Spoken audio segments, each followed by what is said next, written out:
Hi there, Miss Rattigan again. So, in addition to teaching lower elementary art to the lower elementary students, I also have taught ceramics to the intermediate students. Ceramics is my medium of choice. These are my kilns. This is my studio.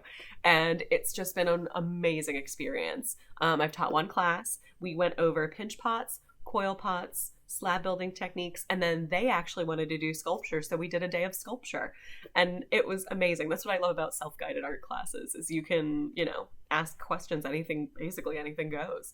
In addition to that, I also work with the Maryland Ensemble Theater in downtown Frederick. I'm a company member with them, and so I've been called upon to help with props or help fix prop things that we may or may not need for stage shows, and paint backgrounds and do things like that. It's wonderful. I love just the artistic community that's in Butler. Makes me so happy all the time. Thank you so much for watching. Have a wonderful day. Goodbye.